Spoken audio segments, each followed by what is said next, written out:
Olá, tudo bem? A paz seja contigo. Mais uma vez nós estamos aqui para falar um pouco sobre a nossa mensagem do último domingo. E o tema da mensagem foi as bases da vida cristã. Hoje nós vamos estar comentando um pouco sobre as bases de uma vida cristã bem-sucedida, de uma igreja bem-sucedida, para que nós possamos nos alinhar e vivermos realmente de acordo com o propósito de Deus para as nossas vidas, na sua plenitude, debaixo da sua graça, sendo usados e frutíferos para a glória do Senhor. Então vamos lá. A nossa primeira base, nós vamos falar um pouquinho sobre relacionamento com Deus. E essa palavra vai estar em Hebreus, capítulo 4, verso 16. Diz o seguinte: Acheguemo-nos, portanto, confiadamente junto ao trono da graça, a fim de recebermos misericórdia e acharmos graça para socorro em ocasião oportuna. Bom, a primeira coisa que nós devemos saber é que Deus, ele nos ama e nos atrai para a sua presença. Ele sempre está nos chamando, nos convidando a entrarmos na presença dele para orarmos, para nos relacionarmos, para pedirmos ajuda, pedirmos sabedoria, pedirmos direção.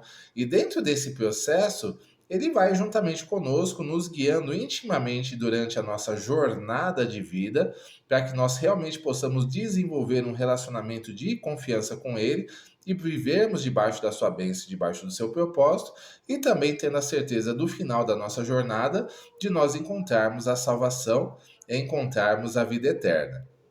E dentro desse processo, é muito importante a gente pensar em dois aspectos. Primeiramente, né, como é que eu me aproximo de Deus? Como é que eu desenvolvo esse relacionamento com Deus? Aí nós voltamos lá na base. Para desenvolvermos um relacionamento com Deus, é necessário nos tornarmos filhos. É necessário termos uma aliança com Deus através de Jesus Cristo, que fez uma obra na cruz do Calvário para que nós pudéssemos ser salvos. Então, a primeira coisa é ouvir o Evangelho, ouvir a palavra de verdade, o Evangelho puro, genuíno, verdadeiro, transformador, que vai mudar a nossa história, vai mudar as nossas vidas, fazer com que a gente viva a experiência do novo nascimento e fazer com que a gente ande com Deus. E uma vez que nós ouvimos esse evangelho, esse ponto é importante. Nós precisamos compreender o que significa o evangelho. Precisamos entender qual é essa boa notícia que Deus tem para nós, porque o evangelho significa boas novas ou boa notícia, e dentro desse processo, uma vez que nós compreendemos, a gente precisa decidir se nós cremos ou não nas verdades estabelecidas na palavra de Deus, e depois se nós queremos ou não viver de acordo com essas verdades, viver de acordo com o caminho e o propósito de Deus para as nossas vidas. Então é necessário saber que Deus ele criou o homem, né? O homem é a criação de Deus, e dentro desse processo de criação ele criou o homem perfeito, justo e bom, né? Tudo debaixo do propósito, debaixo da direção do Senhor. Ele mesmo declara lá nos primeiros capítulos de Gênesis que tudo que ele fez era muito bom. E ele se relacionava com o homem, vinha todas as tardes falar com ele, tinha ali um relacionamento de bênção, né? O homem não tinha ali nenhum impedimento para estar na presença de Deus. Acontece, né, que houve uma queda. Acontece que houve uma situação que afastou o homem de Deus, que fez com que ele, né, se desligasse de Deus, quebrasse a aliança, quebrasse o relacionamento, e essa questão foi a desobediência, ou seja, o pecado. Deus tinha dado uma ordem, essa ordem foi desobedecida, e por conta disso, né, houve uma separação, uma ruptura desse relacionamento, e dentro desse processo o homem agora passa a andar separado de Deus, e não somente o homem criado, mas toda a sua descendência, toda a sua geração. Então, houve a questão do pecado. E o pecado ele trouxe consequências. Ele trouxe consequências para o homem naquela época e traz consequências para as nossas vidas hoje, que é essa separação de Deus que permanece, é a questão também da brecha para o inimigo poder atuar nas nossas vidas, trazendo roubo, morte e destruição, e também a questão da morte eterna. Uma vez que nós morremos fora da presença de Deus, a gente vai viver eternamente separados de Deus. Então existem essas três consequências com relação ao pecado. E é uma situação que nós não temos como resolver, nós não temos como remediar essa consequência do pecado. E sabendo disso, Deus, no seu infinito amor, na sua infinita graça e na sua infinita misericórdia, ele enviou o seu próprio Filho para se fazer homem, para viver uma vida perfeita, para morrer em nosso favor, para que realmente o sacrifício dele fosse eficaz para trazer perdão, porque o salário do pecado é a morte, sem derramamento de sangue não há remissão. Então foi necessário que o Filho de Deus, perfeito, o justo, morrendo pelos injustos, para que nós pudéssemos encontrar a nossa salvação, para que nós pudéssemos encontrar o perdão dos nossos pecados e novamente sermos religados a Deus, para novamente sermos ali reunidos com o Senhor e estando debaixo das suas bênçãos e do seu propósito. Então esse é um ponto importante para nós sabermos, né? Que se não fosse por Jesus Cristo, nós não teríamos condições de estarmos unidos na presença do Senhor, não tínhamos condições de estarmos novamente na presença de Deus. E para que nós pudéssemos ser beneficiários dessa situação, dele ter pagado o preço, né, através da sua morte, do seu sacrifício e também da sua posterior ressurreição, nós precisamos ter uma aliança com ele, fazendo de Jesus o nosso Senhor e o nosso Salvador. E uma vez que nós temos essa aliança viva, passamos a ser beneficiários dessa situação e algo acontece no nosso interior, né? Nós somos revividos, nós somos regenerados interiormente, é feita uma nova vida na nossa vida, uma vida agora que muda a nossa natureza, nós deixamos de ser dominados pela nossa natureza carnal, deixamos de ser escravizados pelo pecado e agora nós vamos ter uma nova vida com Cristo, uma vida de liberdade, liberdade do pecado, liberdade da carne, liberdade do mundo, liberdade das forças das trevas. Nós vamos andar em liberdade para poder adorar a Deus, para poder buscar, para poder nos relacionar com Ele. Então é necessário essa transformação que vem através do ouvir o que Jesus fez na cruz do Calvário, crer naquilo que fez, nos arrependermos dos nossos maus caminhos e, por fim, aceitarmos a Ele como Senhor e Salvador, para nos tornarmos filhos de Deus verdadeiros, herdeiros das bênçãos, das promessas e termos uma nova natureza para nós podermos andar juntamente com o Senhor. Essa é uma parte. Só que a segunda parte também é tão importante quanto, né? Que é a questão de nós desenvolvermos o relacionamento através de busca, através do nosso devocional pessoal, através de nós estarmos na presença do Senhor, estarmos constantemente buscando e à medida que nós nos dedicamos a essa busca, nos dedicamos a querermos conhecer a Deus, a crescermos na graça e no conhecimento que há nele, dentro desse processo nós realmente vamos encontrar. E aí vamos começar a ter as nossas primeiras experiências com Deus, vamos começar a ser sensíveis à sua voz, sensíveis às suas direções, vamos começar a ter autoridade espiritual para realmente declararmos a bênção, a promessa e a vitória sobre as nossas vidas e sobre as vidas das pessoas que estão ao nosso redor, e somos potenciais instrumentos de mudança e de transformação mediante o poder de Deus e a presença de Deus que vai estar sobre a nossa vida. Então esse é um processo, é uma base a ser estabelecida, que é o nosso relacionamento com Deus, que é muito importante. Bom, essa foi a nossa primeira base. A nossa segunda base tem muito a ver também com o restante, né, que é o relacionamento com os nossos irmãos. Vamos ler aqui em Hebreus, capítulo 12, verso 14. Vai dizer o seguinte: segui a paz com todos e a santificação, sem a qual ninguém verá o Senhor. Então vamos lá. Esse versículo é um versículo bastante simples e importante. Ele fala de dois princípios que nós vamos estar falando agora na sequência. O primeiro é seguir a paz com todos, né? Ou seja, nós precisamos ter paz com as pessoas, precisamos andar com as pessoas, precisamos começar a desenvolver relacionamento e principalmente relacionamento com aqueles que têm a mesma fé, aqueles que viveram a experiência de novo nascimento, aqueles que estão andando agora na presença de Deus, fazendo parte do corpo de Cristo, que é a igreja, e vão ser os nossos irmãos na fé. Vão ser aqueles que vão ser a nossa nova família. E dentro desse processo, é óbvio que nós temos pessoas que têm formações diferentes, pensamentos diferentes, diferentes etapas na vida. Somos muito diferentes uns dos outros. Mas ainda assim, nós temos uma coisa que é em comum, que é a presença do Espírito Santo que habita em nós e nos direciona. Ele vai ser a liga que nos une e vai fazer com que as diferenças, elas não sejam situações que façam que nós batamos de frente, mas ela vai fazer com que as nossas diferenças elas se encaixem, se unam para que nós possamos somar uns com os outros. Aonde a gente é fraco, o outro vai ser a nossa força, e aonde o outro é fraco, nós vamos ajudá-los, nós vamos ser a força que ele necessita para realizar os trabalhos. Tudo isso mediante a capacitação e a unção do Senhor, que vai fazer com que todos nós juntos possamos ir mais longe. Então é muito importante a gente saber que nós não somos chamados para vivermos sozinhos. Nós não somos chamados para vivermos isolados, para irmos para um monte, né, e ficarmos lá como eremitas. Agora sou só eu e Deus, né? E ninguém vai macular a minha santidade, ninguém vai macular ali a minha vida, né? Muito pelo contrário. A palavra diz que assim como o ferro com ferro se afia, assim o irmão juntamente com o seu irmão, porque nós precisamos aprender a lidar com as diferenças, precisamos aprender a lidar com o contraditório, precisamos aprender a lidar com opiniões que são, às vezes, né, não se encaixam umas com as outras, mas respeitar a todos, orar por todos, praticar as mutualidades, né? O servir uns aos outros, o orar uns pelos outros, o amar uns pelos outros e assim por diante. São várias mutualidades que nós precisamos aplicar sobre as nossas vidas e nós só vamos conseguir viver essas direções, essas ordens do Senhor, se nós andarmos com as pessoas. É juntamente com as pessoas que nós vamos aprender a amar de verdade, vamos aprender a nos respeitar de verdade e a sermos uma verdadeira família na presença de Deus, desfrutando de tudo aquilo que Ele tem para nós. Existem promessas que se cumprem individualmente, mas existem promessas que só se cumprem na comunhão, na comunidade da igreja. Então eu preciso fazer parte da comunidade para viver a plenitude das promessas e das bênçãos de Deus, aonde quer que Ele esteja nos colocando. Então esse é um ponto importante.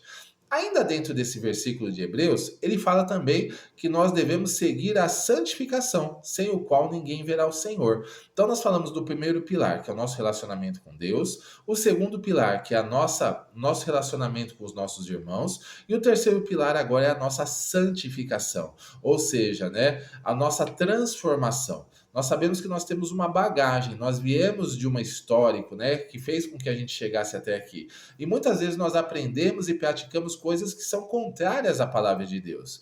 E a santificação nada mais é do que o alinhamento da nossa vida presente com os princípios da palavra. A gente vai comparar a maneira como nós agimos, a maneira como nós pensamos, a maneira como nós planejamos e realizamos as ações com aquilo que diz a palavra. E aquilo que estiver em desacordo, aquilo que não estiver em concordância, nós vamos procurar alinhar a nossa vida com os princípios da palavra para podermos viver uma vida cristã verdadeira e genuína. Nós não vamos viver uma máscara, né? O Senhor não nos chama para vivermos um personagem, onde a gente, enquanto estamos na igreja, a gente é uma pessoa boazinha, uma pessoa que tem uma linguagem específica, um determinado crentez, uma pessoa que parece que é muito colaborativa, mas no final acaba sendo um fofoqueiro, acaba sendo uma pessoa mentirosa, uma pessoa desonesta, uma pessoa sensual, uma pessoa que se entrega aos vícios, se entrega aos prazeres. Isso não é uma pessoa que realmente anda na presença de Deus, que viveu a experiência do novo nascimento. A nossa nova natureza, ela faz com que o pecado que antes nós amávamos, agora a gente passe a odiar. E o Deus que antes nós ignorávamos, agora nós passamos a amá-lo, passamos a respeitá-lo e passamos a querer agradá-lo. É uma mudança realmente que acontece internamente e essa mudança interna ela vai se refletir externamente, através das nossas palavras, das nossas atitudes e das nossas ações. Então o processo de santificação é um processo. Claro que ninguém vai chegar e vai aceitar a Jesus e vai mudar imediatamente. Mas gradativamente o Senhor vai trabalhando na nossa vida, trabalhando na nossa mente, trabalhando no nosso coração, de forma que nós sejamos mais parecidos com Cristo. Então isso é um processo que precisa acontecer e ele acontece em todos aqueles que são os verdadeiros filhos de Deus. À medida que nós crescemos espiritualmente, nós vamos deixando as coisas da velha vida de lado e vamos vivendo a nova vida para a glória do Senhor. Então esse é o processo. O próximo pilar que nós vamos falar vai estar em 1 Pedro, capítulo 4, versos 10 a 11, que fala o seguinte: servi uns aos outros, cada um conforme o dom que recebeu, como bons dispenseiros da multiforme graça de Deus. Se alguém fala, fale de acordo com os oráculos de Deus. Se alguém serve, faça-o na força que Deus supre, para que em todas as coisas seja Deus glorificado por meio de Jesus Cristo, a quem pertence a glória e o domínio pelos séculos dos séculos. Amém. Esse versículo ele fala muito sobre serviço. E o nosso quarto pilar de uma vida cristã madura, né, uma vida cristã plena na presença do Senhor, nós vamos servir. Vamos colocar os nossos dons e talentos a serviço da igreja e a serviço das pessoas, né? Isso é muito importante, que nós possamos servir uns aos outros. E tudo isso vem de acordo com as coisas que o Senhor mesmo nos dá. Ele fala da multiforme graça de Deus, ou seja, uns vão falar melhor, outros vão falar pior, uns vão ser mais da mão na massa, outros vão ser menos, não vão ser tão habilidosos. E dentro das habilidades, existem várias coisas que nós podemos fazer na igreja, e independente do que é feito, se é mais exposto, se é mais, né, as pessoas enxergam mais, ou se é mais de bastidores, tudo é importante para que o corpo de Cristo funcione bem. E nós temos que ter essa visão, né? Temos que ter essa situação de sabermos que tudo é importante para que Deus ele possa estar nos usando e fazendo com que o nome dele seja glorificado, fazendo com que o reino dele se expanda. E além de servir na igreja, também servimos as pessoas, servimos os irmãos. Às vezes nós vemos uma necessidade, a gente vai lá e estende a mão, a gente supre. Temos condições de fazer, temos os recursos para fazer, a gente vai lá e ajuda dentro desse processo. E assim, uns aos outros, nós vamos nos ajudando, vamos fazendo as coisas. Aonde eu sou deficiente, o outro é forte. Aonde o outro é fraco e eu tenho essa habilidade, eu vou lá e supro. E assim a gente vai se fortalecendo e vai se ajudando. Então, o serviço, ele também faz parte. E como é que eu sei aonde me encaixar? Primeiramente, diante do Senhor, eu preciso entender, né, qual que é o propósito do Senhor para a minha vida, qual que é o meu chamado. E dentro desse chamado, eu tenho os meus dons e talentos que eu sei que Ele me deu, eu vou colocar eles à disposição. Falar, Senhor, eis-me aqui, usa-me conforme a tua vontade. E aí eu preciso ter na minha vida disposição, vontade de trabalhar e depois disponibilidade. Disponibilizar tempo para que eu possa servir, tanto a igreja, como também possa servir aos irmãos para a glória do Senhor. E para nós finalizarmos aqui a nossa breve reflexão, agora o último pilar, que eu tenho dois versículos aqui que eu preciso ler com vocês. O primeiro deles, né, diz o seguinte: E disse-lhes: Ide por todo o mundo e pregai o evangelho a toda criatura. Quem crer e for batizado será salvo. Quem, porém, não crer será condenado. E o outro versículo vai estar aqui. O primeiro, que eu não li a referência, vai estar em Marcos, capítulo 16, versos 15 e 16. E esse aqui vai estar em Mateus, capítulo 28, 19 e 20, que vai dizer o seguinte: Ide, portanto, fazei discípulos de todas as nações, batizando-os em nome do Pai, e do Filho, e do Espírito Santo, ensinando-os a guardar todas as coisas que vos tenho ordenado. E eis que estou convosco todos os dias, até a consumação dos séculos. Olha que interessante, né? A gente vê aqui nesses dois textos o famoso id, né? Ou seja, a nossa função, a nossa obrigação, a nossa responsabilidade enquanto igreja, enquanto filhos de Deus, de dar a oportunidade para que outras pessoas possam viver a salvação, para que possam conhecer a Jesus Cristo, a obra que ele fez na cruz do Calvário, para que possam ter a consciência de quem elas são sem Cristo e quem elas podem ser com Cristo, e dentro desse processo ajudar com que haja um efeito de multiplicação para que as pessoas cresçam espiritualmente. E dentro dessa situação, esses dois versículos eles se encaixam de duas coisas. A primeira delas, ganhar almas. O segundo, cuidar bem delas. O primeiro, né, dar oportunidade de salvação. Pregue o evangelho. Fale do evangelho. Fale das coisas que você tem aprendido, das coisas que você tem vivido. Testemunhe. E o testemunho é somente expor aquilo que é a verdade, aquilo que você está vivendo na sua vida na prática. Não tem como negar aquilo que você está vivendo. A experiência de novo nascimento, a transformação de vida, as bênçãos de Deus, as portas abertas, o cuidado de Deus, a proteção de Deus, tudo isso é vivo, é real para aqueles que andam na presença do Senhor, que entraram nessa nova realidade, que é a realidade do Senhor sobre as nossas vidas. Então, é para testemunhar, é para falar, é para fazer com que as pessoas elas conheçam essas verdades e elas possam saber que quem crer e for batizado será salvo e quem não crer será condenado.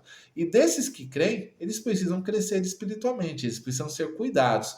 também o segundo versículo que nós lemos, o discipulado. Ide por todo mundo e façam discípulos, ou seja, nós vamos ajudar as pessoas a batizar, a descer as águas do batismo, que isso é muito importante para consolidar a salvação, e depois vamos ensiná-las tudo aquilo que o Senhor tem nos ordenado, ensiná-las a elas viver na presença do Senhor, a ter um devocional pessoal, que é ter tempo de oração, é ler a palavra todos os dias, é frequentar a igreja, é estar na presença do Senhor, é ter uma vida transformada de forma que ela seja honesta, seja uma pessoa de caráter, seja uma pessoa firme, seja uma pessoa que procure honrar a Deus em todas as coisas, em todas as circunstâncias. E dentro desse ensinamento a gente vai acompanhar, vai ajudar, vai orar, vai interceder, até que a pessoa chegue à maturidade e uma vez que ela chegue à maturidade, ela mesma vai se tornar um agente para estar abençoando outras pessoas. Então, a vida cristã é assim, baseada de 5 princípios. Preciso me relacionar com Deus, preciso me relacionar com os meus irmãos de fé, preciso ter uma vida de santificação contínua, preciso ter uma vida de serviço, onde eu coloco meus dons e meus talentos à disposição da igreja e das pessoas, e tenho que falar a respeito de Jesus, evangelizar e discipular pessoas, ganhar almas e cuidar bem delas. Fazendo essas coisas, o nome do Senhor vai ser glorificado e eu vou estar continuamente vivendo sempre o novo de Deus sobre a minha vida. Amém? Que Deus abençoe a sua vida, né? Que essa palavra possa trazer uma reflexão e fique na paz em nome de Jesus.